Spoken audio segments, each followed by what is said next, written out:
दोस्तों नमस्कार, प्रणाम, सत श्री अकाल, आदाब। आप सभी लोगों का हमारे YouTube चैनल पर बहुत बहुत स्वागत है। उम्मीद करते हैं आप, आपकी फैमिली स्वस्थ मस्त तंदुरुस्त होंगे। आप अपना और अपनी फैमिली का बहुत अच्छी तरह से ख्याल रख रहे होंगे। आज की कहानी उससे पहले कुछ ऐसी बातें जो समाज में तमाम सारी होने वाली क्राइम को शायद रोक सकें। पहली तो ये कि अगर क्राइम को अंजाम दिया जाता है तो कितना भी परफेक्ट प्लान किया जाए, लेकिन कोई ना कोई आपका ऐसा उस्ताद जरूर होगा जो आपको पकड़ लेगा। आप ये बिल्कुल ना सोचें कि हम कोई ऐसा प्लान करेंगे, ऐसी तरह से कोई क्राइम करेंगे जिसे कोई पकड़ नहीं सकता। ये आपकी भूल है, क्योंकि हर टीम में जितनी शातिर तरीके से क्रिमिनल क्राइम करता है, उससे भी ज़्यादा शातिर तरीके से इन्वेस्टिगेशन करने वाले जो लोग होते हैं, जो उस क्राइम को इन्वेस्टिगेशन करने वाले जो लोग होते हैं, जो उस्ताद होते हैं उसके, वो कहीं ना कहीं आपके ऐसे क्लू से आपको पकड़ लेंगे जहां पर आपकी बिल्कुल नज़र नहीं होगी। ये इसलिए मैं बता रहा हूं क्योंकि किसी ना किसी व्यक्ति के साथ ऐसा होता है, वो क्राइम करता है, परफेक्ट मर्डर करता है और सोचता है कि मुझे कोई पकड़ नहीं सकता क्योंकि मैंने कोई भी क्लू नहीं छोड़ा है। इस कहानी में, इस हमारी घटना में जो दिल्ली में हुई, दिल्ली का एक शहर होता है तीमारपुर, और तीमारपुर के अंदर एक कॉलोनी होती है गांधी विहार कॉलोनी। और उस कॉलोनी में एक ऐसा क्राइम जो परफेक्ट मर्डर के प्लान से किया गया, लेकिन वो फेल हुआ। वो परफेक्ट मर्डर की प्लानिंग से फेल हो गया और जो उसके कातिल थे, जो वो क्रिमिनल थे, वो पकड़े गए। आखिर कैसे और क्यों? राजस्थान का रहने वाला एक लड़का जिसकी उम्र 32 साल, नाम रामकेश मीणा, दिल्ली में रह रहा है गांधी विहार कॉलोनी में, और वहीं पर अपनी यूपीएससी की पढ़ाई कर रहा है। यूपीएससी का छात्र है, काफ़ी रैंकिंग के आसपास जॉब, एक सफल जिले का मालिक होने वाला है। लेकिन उससे पहले ही कुछ ऐसी घटना हो गई उसके साथ। शुरू करते हैं। घटना ये थी कि रात के 2:30 बजे उस गांधी विहार कॉलोनी से पुलिस स्टेशन फ़ोन जाता है और बताया जाता है कि गांधी विहार कॉलोनी में एक 4 मंजिल की बिल्डिंग है, जिसमें चौथी फ्लोर पर ही बहुत ही जोरों से आग लगी हुई है। पुलिस तुरंत फायर ब्रिगेड को सूचना करती, फायर ब्रिगेड को फ़ोन करती, फायर ब्रिगेड के लोग आते हैं, उस आग पर काबू पाया जाता है, बुझाया जाता है। कुछ समय के बाद वहाँ पर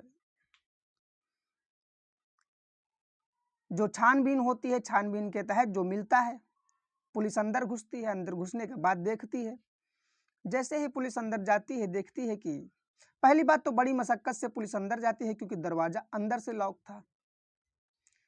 पुलिस को पूरी तरह से जब दरवाज़ा अंदर से लॉक मिला तो क्राइम का सवाल ही खत्म था।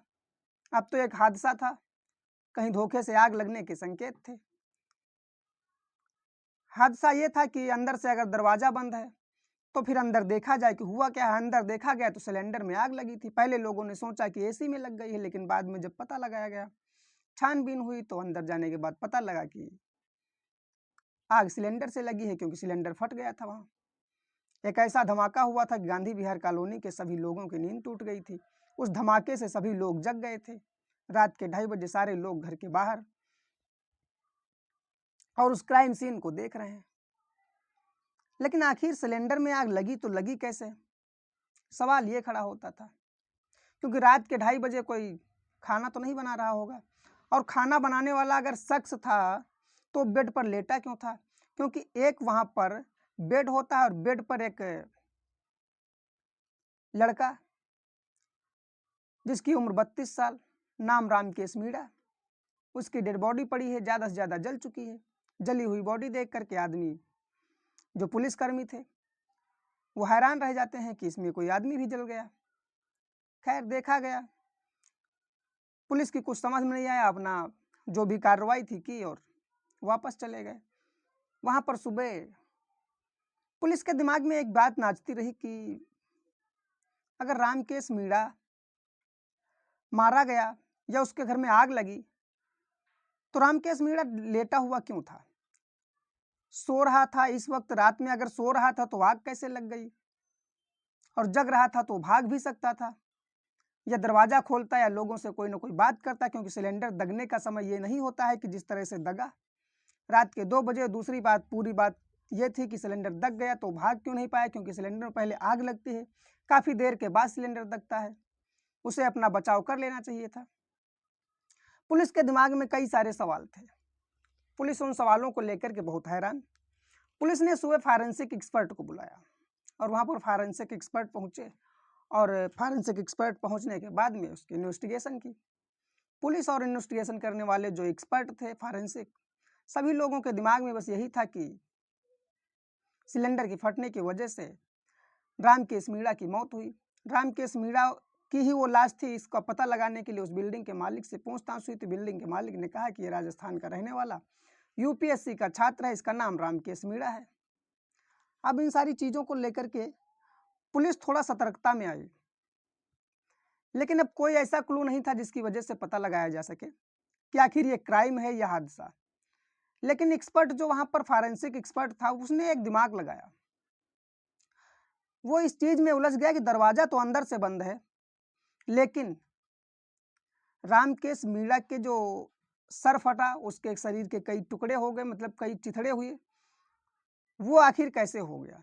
क्योंकि अगर सिलेंडर का खाना बनाने की जो जगह थी वहाँ से काफ़ी दूर थी, उस घर में जो कमरे से काफ़ी दूर थी, कम से कम वहाँ से 7-8 फीट का फासला था, और 7-8 फीट पर अगर सिलेंडर दगता तो कोई ना कोई चीज़ ऐसी सामने कर लेता जिससे जल तो सकता था वो, लेकिन अपना बचाव कर लेता, सर नहीं फटता, उसको कई जगह फटा नहीं होता, फिर लेटा नहीं होता। ये बात एक्सपर्ट को परेशान कर रही थी, लेकिन एक्सपर्ट ने सोचा कि हो सकता है, सभी लोग उसे हादसा समझ करके भूल गए। ये घटना 6 अक्टूबर 2025 की थी। 6 अक्टूबर 2025 रात 2:30 बजे। आखिर अब ऐसी घटना के बारे में पता लगाना पुलिस का तो काम था। पुलिस ने सोचा कि हमारा तो ये काम है, एक बार ऐसा करते हैं, सीसीटीवी खंगालते हैं। सीसीटीवी कैमरे खंगाले जाते हैं, फुटेज निकाली जाती है। पुलिस के लिए सबसे आसान यह एक तरीका था, उसने खंगालना शुरू किया। जब खंगाला गया तो देखा कि एक चीज़ थी, जब वहाँ पर वो आदमी खड़ा था जो इन्वेस्टिगेशन कर रहा था, एक्सपर्ट, उसने देखा कि जब सीसीटीवी कैमरे में वो सारी चीज़ें देखा और देखने के बाद में पता लगाया तो पता लगा कि यहाँ पर 2 लड़के और एक लड़की इसी घर के अंदर एंट्री किए हैं, और एंट्री करने के बाद में वो रात के फिर 12:30 बजे वहाँ से निकल भी गए। 12:30-1 का टाइम हुआ होगा, वहाँ से वो निकल गए। लेकिन जब एंट्री किए तो 2 लोग लड़के आए थे और एक लड़की थी, और तीनों लोगों ने चेहरे पर मास्क लगा रखा था। अब इस बात को लेकर के बहुत परेशानी कि आखिर न कोरोना का टाइम है, न कोई ऐसी घटना, न कोई ऐसा समय चल रहा है, न कोई समय का चक्र ऐसा, तो इस समय मास्क लगाने का क्या मतलब है? खैर, पुलिस ने उन लोगों को खंगालने की कोशिश की। पुलिस खंगालने पर आई तो देखा कि वो जो यहाँ के रहने वाले लोग थे, वो मुरादाबाद के रहने वाले लोग थे, और मुरादाबाद में तीनों लड़के रहते हैं, नहीं, दोनों लड़के और वो लड़की मुरादाबाद में ही रहती है। गाड़ियों का पता लगाया गया। जब गाड़ी का उसका नंबर निकाला गया तो जैसे तैसे वो गाड़ी निकली तो पता लगा कि ये गाड़ी सुमित कश्यप के नाम पर है। सुमित के कश्यप के घर पर पुलिस पहुंची, वहां पर देखा, पता लगाया गया तो सुमित कश्यप के घर वाले कहने लगे कि सब सुमित कश्यप 5 तारीख से गायब है, यहाँ आया ही नहीं, घर नहीं आया। अब इस बात को लेकर के सबको हैरानी और परेशानी कि आखिर गए तो गए कहाँ। पहली बात तो वो घटना स्थल पर पहुंचे और वहां से वापस आने के बाद मिले नहीं। सबसे बड़ी तस्दीक करना था अब सुमित कश्यप की। सुमित कश्यप कहाँ है, कहाँ नहीं है, उसके नंबर को ट्रैक किया गया। नंबर ट्रैक करने के बाद में पता लगा कि वो दिल्ली में ही है, लेकिन एग्जैक्ट लोकेशन पता नहीं लगी। खैर, पुलिस के मुखबर लगे। पुलिस के मुखबर लगने के बाद में 3 दिन के बाद में रामकेश मीणा के जो हत्यारे इधर उधर आज़ाद घूम रहे थे, उनमें से सुमित कश्यप को मुखबर के द्वारा पकड़ लिया गया। पकड़ने के बाद में सुमित कश्यप से सच्चाइयों का पता लगाया जाना लगा। सुमित कश्यप जब मिला तो उसने पहले तो टाल दिया कि हम नहीं जानते हैं, लेकिन फिर उससे पूछा गया कि वो एक लड़का और दूसरा लड़का, तुम्हारा दूसरी लड़की जो, वो कौन थी? सुमित ने कहा हाँ हाँ याद आया, वो दरअसल मेरी जो लड़की है वो गर्लफ्रेंड है। कहा कि बताओ है कहाँ। खैर पुलिस ने उन लोगों में मशक्कत की और उन तीनों लोगों को अपनी हिरासत में लिया। 3 लोग वो, जो सुमित कश्यप, उसके साथ का एक जो लड़का उसका नाम संदीप, और तीसरी जो वो लड़की थी उसका नाम अंकिता चौहान। अंकिता चौहान से भी पूछताछ की गई तो अंकिता चौहान ने कहा कि ऐसा है, बात यह है कि मैं उस रात गई थी, तीनों लोग गए थे, क्योंकि हमारा वो जानने वाला था। जानने वाला इसलिए था क्योंकि हम लोग लिव इन रिलेशनशिप में रह चुके थे। यानी लिव इन रिलेशनशिप में रहने का मतलब ये था कि वो एक तरीके से ऐसे रहे थे जैसे पति पत्नी रहते हैं। अब उन लोगों में जो पति पत्नी का रिश्ता था, इस तरह से रहने वाले लोग, तो उसने कहा कि मैं मिलने गई थी। अब पुलिस को भी इस बात से ज़्यादा खैर लेना देना नहीं था कि जब इस आदमी इस तरह से रहा होगा तो मिलने भी जा सकता है, और वो मिलने गया। ये सारी चीज़ें ख़त्म हो गई। लेकिन उसी के 2-3 दिन के बाद रामकेश मीणा की माँ आती है और थाने में आई, और उसने कहा कि मैं पूरे भरोसे से कह सकती हूँ कि मेरे बेटे रामकेश की जो मौत हुई वो एक हादसा नहीं, वो एक क्राइम है, उसे किसी ने मारा है, उसका मर्डर किया गया है। उसकी माँ को लिया, फॉरेंसिक एक्सपर्ट को बुलाया और तीनों लोग फिर से निकल गए उसी घटना स्थल पर, उसी बिल्डिंग में। क्लू ढूंढना था कि आखिर हुआ तो हुआ क्या, कैसे क्या हुआ। क्लू ढूंढने पर कुछ नहीं मिला। लेकिन पुलिस को एक बात जो सता रही थी उसका सबसे पहले अब हल निकालना था। वो हल निकालना ये था कि पुलिस इस बात से सबसे ज़्यादा परेशान थी कि दरवाज़ा अगर अंदर से बंद था तो बाहर से क्राइम हुआ तो हुआ कैसे। पुलिस ने उसमें हाथ डालने की कोशिश की। जो दरवाज़ा होता है, जो दरवाज़ा था, दरवाजे में ऊपर से बिल्कुल जो सिटकनी लगी हुई थी, सिटकनी से ऊपर थोड़ा जाली थी, और वो जाली लोहे की राडों की थी, और लेकिन उन राडों में कम से कम 2-2 3-3 इंच की गैपिंग थी, और उसके पीछे जाली लगी थी। लेकिन जब पुलिस ने उस सिटकनी के ऊपर जहाँ पर जाली लगी थी लोहे की राड वाली, उसके अंदर जो मच्छर ना जाए वो वाली जाली थी, उसको खिसकाने की कोशिश की तो पता लगा कि वो टूटी थी, वो कटी थी नीचे से, वो हट गई। और हटने के बाद में पुलिस ने हाथ डाला तो इधर से उधर हाथ जाने में सक्षम नहीं था। फॉरेंसिक एक्सपर्ट ने डाला, वो भी हाथ नहीं गया। एक बार फिर से ट्राई किया कि उसकी माँ का हाथ डाला जाए, रामकेश मीणा की। तो रामकेश मीणा की माँ से कहा गया, तो रामकेश की मीणा की जो माँ थी उसने हाथ डालने की कोशिश की तो कम से कम 60 साल की बुजुर्ग महिला थी। हाथ बिल्कुल सूखे हुए थे और उस जाली के अंदर चले गए। जाली के अंदर जाने के बाद में वो खुल गया, जो दरवाज़ा था उसका हाथ जो सिटकनी तक पहुंच गया। पुलिस को इस बात से बहुत हैरानी हो गई कि आखिर जब रामकेश मीणा की माँ इस कुंडी को खोल सकती है तो हो सकता है इसे बंद भी किया गया हो इसी तरफ से। खैर दोबारा उन्हीं तीनों लोगों को फिर से बुलाया गया। पुलिस उन लोगों को उठाया, सुमित कश्यप, संदीप और अंकिता चौहान को, तीनों लोगों को उठा करके थाने लाई। थाने लाने के बाद में उस घटना स्थल पर पहुंचाया। सबसे पहले संदीप का हाथ डलवाया गया, संदीप का हाथ गया नहीं। सुमित कश्यप से कहा गया कि तुम हाथ डालो, सुमित कश्यप ने भी हाथ डाला और हाथ अंदर गया नहीं। तीसरा नंबर अंकिता चौहान का था। अंकिता चौहान से कहा गया कि हाथ अंदर डालो, देखो सिटकनी तुमसे खुल जाएगी या बंद हो जाएगी, कुछ हो पाएगा नहीं हो पाएगा। अंकिता चौहान ने हाथ डाला। अंकिता चौहान दुबली पतली लड़की थी, उसके हाथ भी पतले थे, और हाथ डाला, सिटकनी तक पहुंच गए। पुलिस ने इस बात को कंफर्म कर लिया कि कहीं ना कहीं दोष अंकिता चौहान का ही है, ये खेल इन्हीं का है, क्योंकि यही सबसे लास्ट में रात में सब लोग निकले थे, मास्क लगाए थे। आखिर मास्क क्यों लगा था, बहुत सारे सवाल पुलिस ने अंकिता चौहान और सुमित कश्यप और संदीप के ऊपर खड़े कर दिए। इतने सवाल कि इन लोगों को जवाब देना बहुत ही मुश्किल हो रहा था, लेकिन अब जवाब देना पड़ रहा था। खैर अंकिता चौहान से जब बहुत ज़्यादा जबरदस्ती हुई और संदीप और सुमित कश्यप दोनों लोगों को बहुत कायदे से पुलिस ने हिदायत दी कि तुम्हारा मुंह ना खोलना, तुम्हारे लिए और समस्या हो सकती है। खैर अब मुंह तो खोलना ही था, मुंह खोला तो इन लोगों ने पूरी सच्चाई का बखान कर दिया। सबसे पहले अंकिता चौहान ने शुरू किया कि मेरे आज से कम 3 साल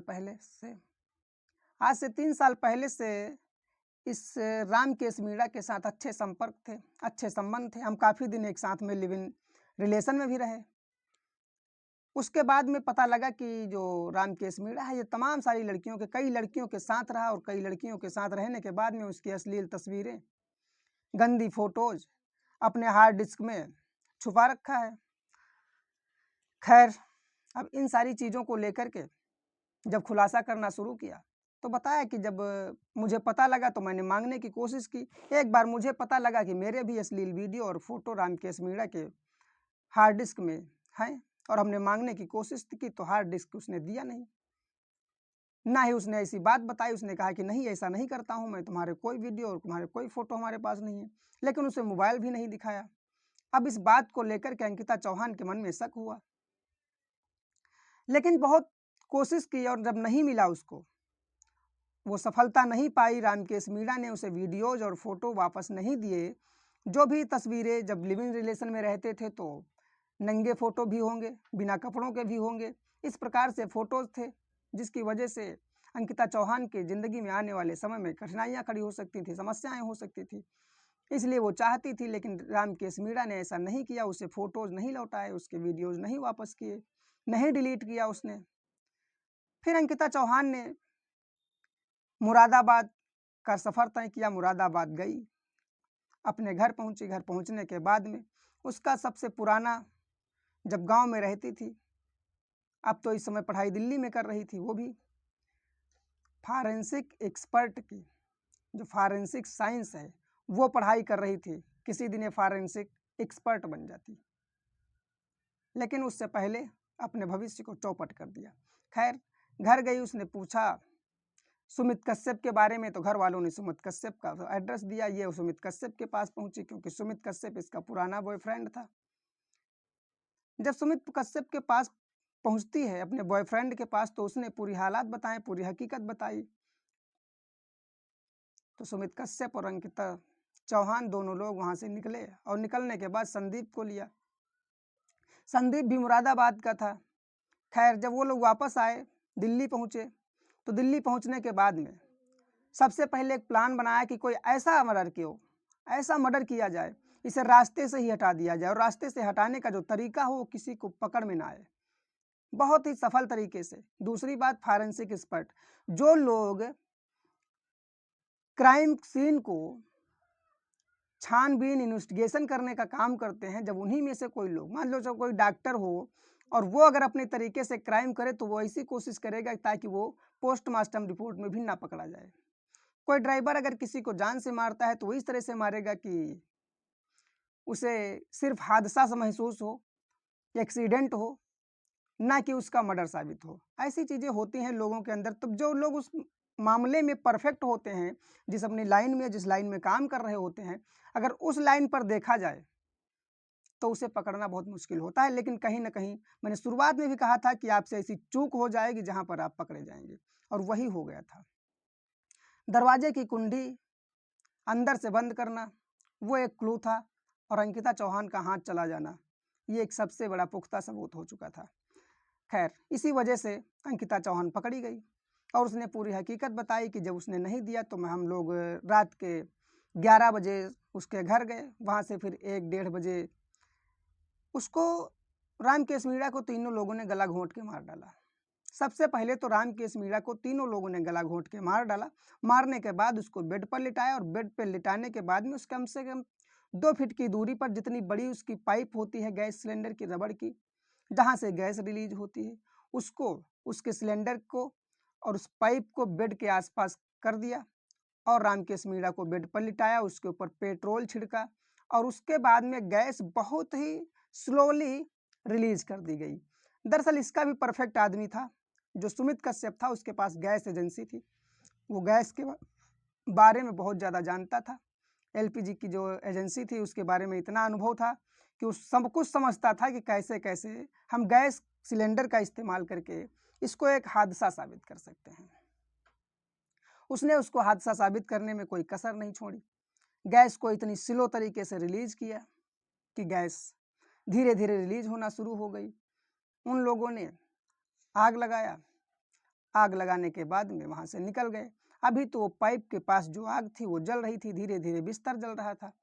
ये लोग वहाँ से तुरंत फरार हो गए। लेकिन कुछ 10-15-20 मिनट के बाद जब वो पाइप जलकर ख़त्म हुई तो आग सीधे सीधे गैस सिलेंडर को लग गई।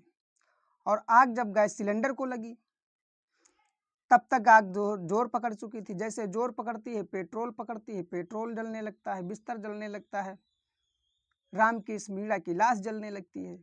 लेकिन इसके साथ साथ जब सिलेंडर जलता है और सिलेंडर का धमाका होता है, बहुत ज़ोर से फटता है, तो उस मोहल्ले के यानी गांधी विहार कॉलोनी के जितने लोग थे, सारे लोगों की नींद उड़ चुकी थी, सबके सब बाहर आ चुके थे। सब लोग ये मंजर देख रहे थे कि चौथे मंजिल पर जो आग लगी थी वो बहुत भयानक लगी थी। इतने बड़े क्राइम को हादसा समझ करके पुलिस को भूल जाने का जो सपना था अंकिता चौहान के अंदर, वो उनका चूर चूर हो गया और वो फंस गई, पकड़ी गई। खैर, एक्सपर्ट आगे की पढ़ाई करती, अच्छे अपनी भविष्य तय करती, चुनती और रामकेश मीणा के मर्डर केस में अंकिता चौहान, संदीप और सुमित कश्यप तीनों लोगों को जेल हो गई। खैर, अब बात आती है रामकेश मीणा की। खैर, उसका भी जो काम था वो बहुत ही गलत था, जिसकी वजह से उसकी जान गई। अब इसमें कौन कितना दोषी था वो आप लोग कमेंट में अपनी राय दे सकते हैं। मिलते हैं अगली बार किसी और घटना में। अगर वीडियो अच्छा लगा हो तो लाइक कर दीजिएगा, चैनल को सब्सक्राइब कर दीजिएगा। आप लोगों को सच्ची घटनाएं, क्राइम से रिलेटेड सारे तथ्य मिलते रहेंगे। मिलते हैं तब तक कल किसी और घटना में। नमस्कार, धन्यवाद, जय हिंद।